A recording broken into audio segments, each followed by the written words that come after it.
Hey everybody, Boris from BK Forex. Welcome to our key trades for 2014 as we come to the end of the year. As always, trading foreign exchange on margin carries a higher level risk, but not be suitable for all investors. I ask you to read this disclaimer very carefully to understand all the risks associated with trading margin. Seek advice from an independent financial advisor if you have any doubts. Well, let's take a look at the super long charts here. I've actually brought out the monthly charts because as the end of the year comes in, I think it's important for us to take a look at some of the key points of support and resistance for the majors. For the euro, obviously, this 38.30 on the monthly basis is still the operating resist point, and the 140 is certainly the big round number resistance point on the monthlies that is going to, I think, present as much more chunkiness and a much harder penetration for the euro to occur than what it's doing. I think the euro has really surprised a lot of people at this point, that it has not fallen, that it has not really crumbled as everybody expected. On the other hand, if you look at the monthly chart, what you are seeing is possibility of a topping out formation, because we certainly are failing now twice at this 38.30 level. And in many ways, it's really only a function of whether we can break the 35s to the downside that would kind of seal this double top on the monthlies. So the euro for the near term could squeeze a little higher, but until and unless it takes out the 38.30s, basically until and unless it hits 38.50, which would put it on a projection towards the 140 and really create a pretty significant short covering push. You kind of have to wait and see if it can fail at 135s, because at that point I think you would have a double top and a possible projection all the way out to the 130, which is really the big support level here from 2013. Euro on a longer term basis is consolidating with lower highs and a compressed kind of a triangle, but one of these kind of formations not necessarily always indicative of direction. It could burst out either way. I think that the surprising part of it is that you can have a move up as well as you could have a move down in the euro that would take the market really by huge surprise, given the fact that almost everybody is leaning the other way. As far as the yen goes, the trade here is much cleaner and I think much more obvious. So yes, you know, today we had a little bit of a pushback because yields have come down, but overall, the longer term story here into 2014 is U.S. recovery. U.S. recovery is doing well. U.S. economy certainly seems to be like it's generating growth and momentum. All of that leads to a less accommodative U.S. monetary policy, whereas in Japan you have a continuously more accommodative monetary policy. That does put us certainly on the path towards 105, and really the key thing is it puts us in 2014, at least in the first half of the year, on this path of 105 to 110. Now 110 is a big resist level. It's former support that kind of becomes now resistance, and I think it's going to become a lot more challenging for dollar yen to take out 110s in the first fell swoop. But certainly this 105 to 110 target in Q1 of 2014, pretty reasonable given the way we're trading, and we're basically really coming out. We've had this sort of a big move up, consolidation pattern really for about 6 months or so, and now we're coming out of this consolidation pattern. So all we need to see 105 or above, hold above that level, and that puts us right into this 105, 110 zone for 2014. It's probably one of the cleaner, more obvious trades. Yes, it is very obvious, but sometimes the obvious trades can also be very good ones. The crowd is not always wrong. Cable is also failing a little bit here. Cable is a much less interesting chart. It's basically a 50-65 chart, right? And it's been that chart really for the last 4 years. It's kind of interesting when you look at this on a longer term basis at what cable is. Cable is just nothing but a channel, and we are at the upper end range of this channel. So what would sort of turn this into a much more bullish structure is if we took out first 165, which is we're very close, but 165 is not even in the key level. The really key level is this 170. That would really actually create a very bullish structure in cable in 2014, because it would show higher lows and a breakout of a key consolidation pattern, which has been going on for 4 years. So that could suggest much higher possibility and maybe even a move towards 175, 180. That would actually probably drive the BOE crazy. But for now, the chart still remains in a consolidation pattern. I think you need to be very cautious in trying to project an upward move in cable. To the downside, there's clearly quite a lot of support here first to 160, but really much deeper support at the 150 level. And it would suggest you would have to have some very, very strong dollar strength and really significant cable weakness to come down all the way down to the 150.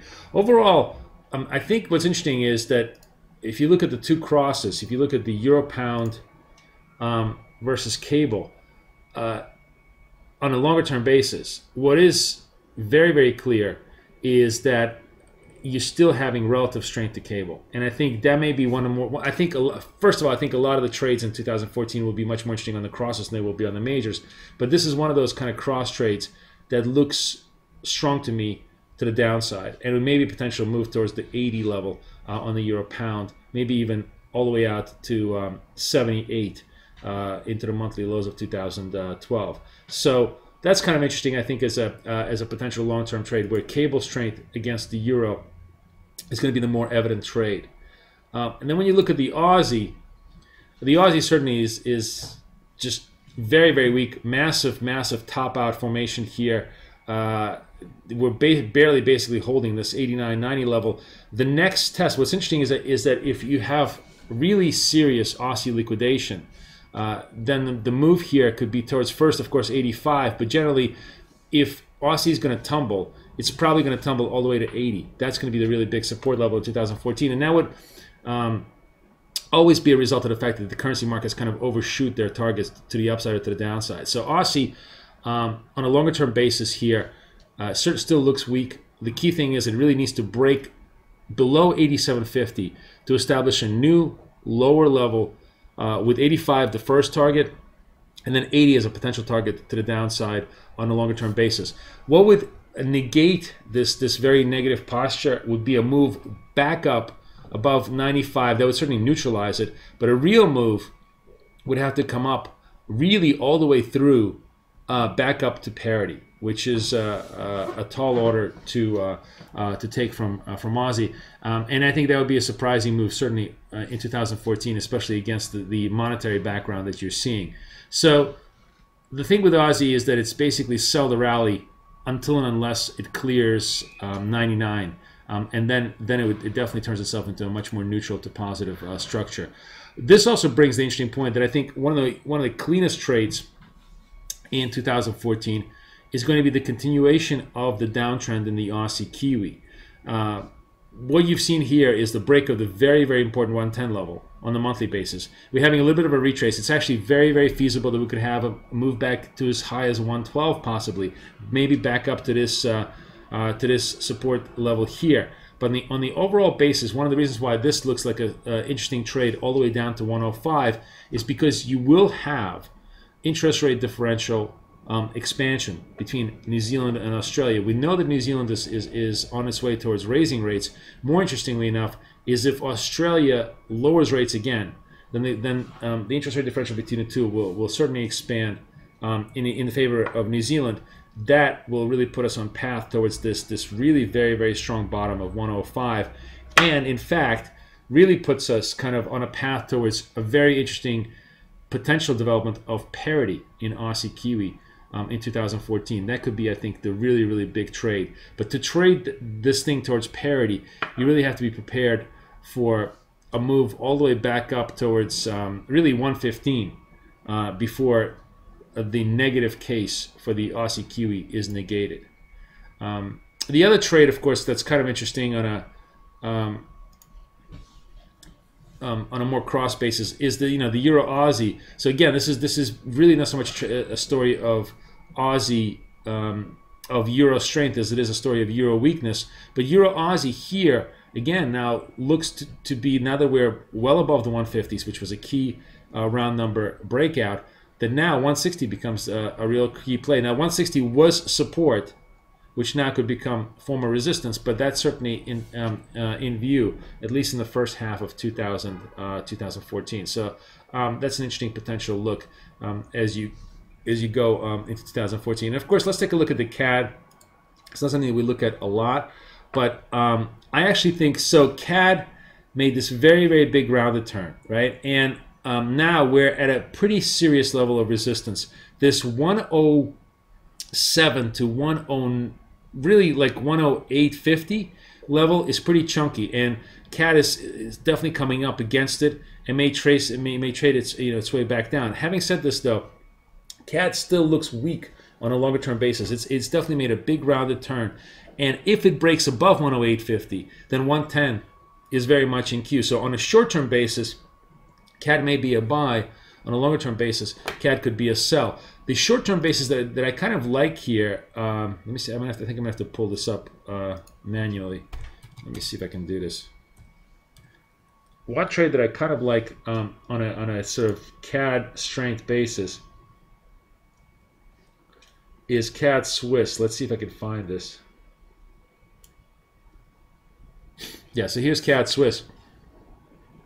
CAD Swiss looks very negative on a monthly chart basis, but could potentially be a bottom. I mean, not something I like to do, which is call bottoms, but this is sort of a double bottom. It's assuming you ignore this very, very big spike at this 84 level. And if CAD does have a little bit of a reprieve, it has a potential here for it maybe 300-400 points to the upside on a short-term basis. If, on the other hand, we start breaking down below 83s on CAD Swiss, that really puts us towards the 80 level as a big, big test on the trade. I mean, overall, this is a very, very negative trend in CAD Swiss. I just think that maybe this is a, if you're going to catch a bottom, this is one of those trades where catching a bottom might be an interesting look as you go forward. So the other trade is, if we like the Kiwi, is obviously, and we like the yen to the short side, is the Kiwi yen. And here, it's the 85, 86 level. That's a big breakout level. That gets taken either through yen weakness or through a little bit more of Kiwi strength. Then we're back up to 90, and then we could challenge the pre-crash highs of 95, which would be very, very interesting. I don't know if we could extend all the way out to 1,000 points in Kiwi yen, but if you have good global growth and generally weak yen positioning into next year, one of the trades that will attract massive amount of capital on a carry trade basis will be Kiwi yen. So that could be a really interesting trade to the upside, first to 90 and then to 95. That's how the year looks to me. I'm sure things are going to change and it's going to become a lot more fluid, but generally these are the trades that are setting up as we start 2014. Wishing you guys the best of luck, the best of trading. Boris Schlossberg over and out.